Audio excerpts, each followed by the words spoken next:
It is indeed a very troubling report, but it is a report of extraordinary importance, not only to those who wish to own a home, but as to the taxpayers of this country who would pay the cost of the cleanup of an enterprise failure.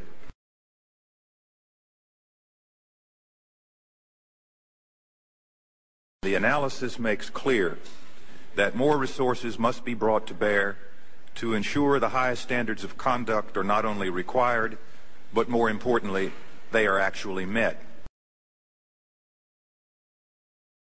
Through nearly a dozen hearings where, frankly, we were trying to fix something that wasn't broke. Mr. Chairman, we do not have a crisis at Freddie Mac, and in particular at Fannie Mae, under the outstanding leadership of Mr. Frank Raines. And as well as the fact that I'm just pissed off at Ophelia, because if it wasn't for you, I don't think that we'd be here in the first place. And now the problem that we have and that we're faced with is maybe some individuals who wanted to do away with GSEs in the first place, you've given them an excuse to try to have this forum so that we can talk about it and maybe change the direction and the mission of what the GSEs had, which they've done a tremendous job. There's been nothing that was indicated that's wrong, you know, with Fannie Mae. Freddie Mac has come up on its own, and the question that then presents is the competence that your agency has with reference to deciding and regulating these GSEs. And so I wish I could sit here and say that I'm not upset with you, but I am very upset because, you know, what you do is you give, you know, maybe giving a reason to, as Mr. Gonzalez said, to give someone a heart surgery when they really don't need it.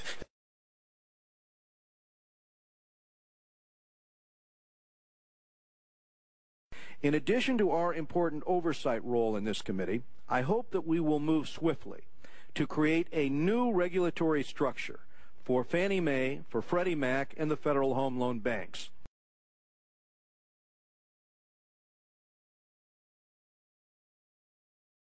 This hearing is about the political lynching of Franklin Raines.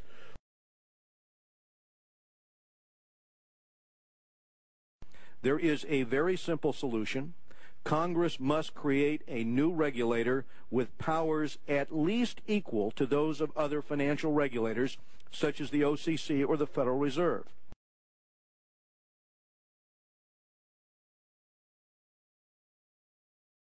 What would make you, why should I have confidence? Why should anyone have confidence in you as a regulator at this point? Sorry, Congressman. OFAO did not improperly apply accounting rules. Freddie Mac did. OFAO did not try to manage earnings improperly. Freddie Mac did. So this isn't about the agency engaging in improper conduct. It's about Freddie Mac.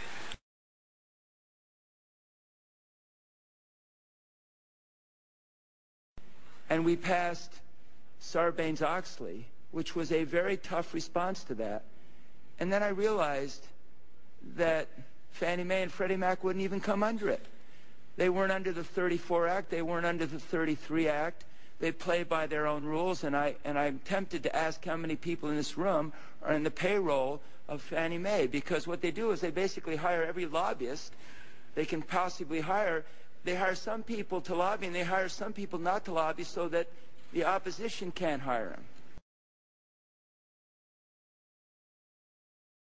But a concern that I have is you're making very specific, what you have correctly acknowledged, broad and categorical judgments about the management of this institution, about the willfulness of practices that may or may not be in controversy.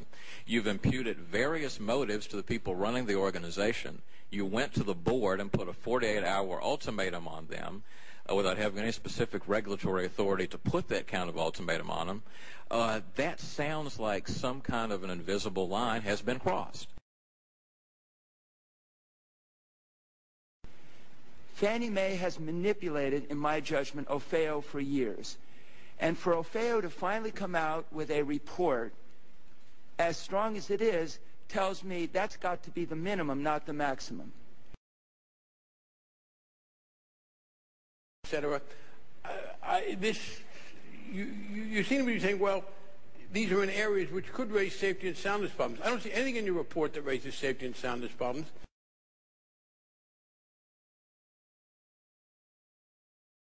under the outstanding leadership of Mr. Frank Raines. Everything in the 1992 Act has worked just fine. In fact, the GSEs have exceeded their housing goals. What we need to do today is to focus on the regulator, and this must be done in a manner so as not to impede their affordable housing mission, a mission that has seen innovation flourish from desktop underwriting to 100% loans.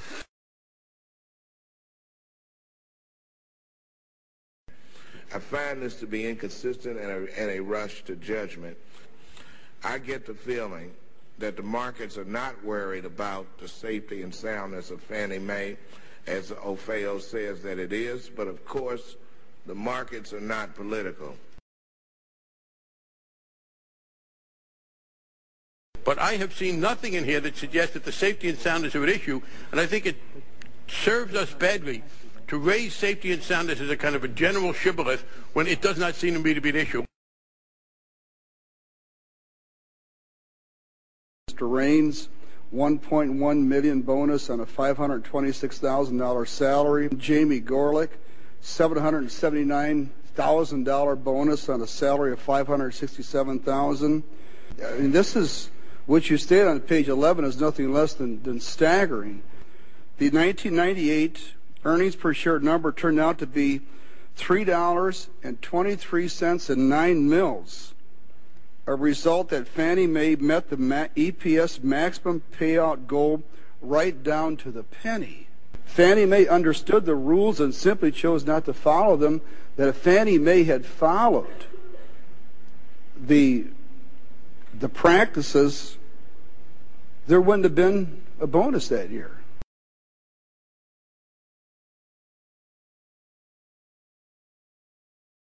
And you have about 3% of your portfolio set aside.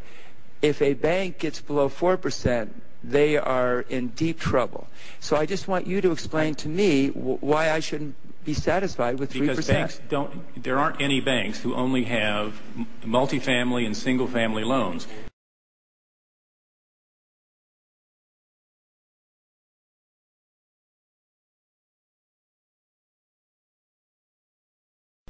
These assets are so riskless that their capital for holding them should be under 2%. Fine.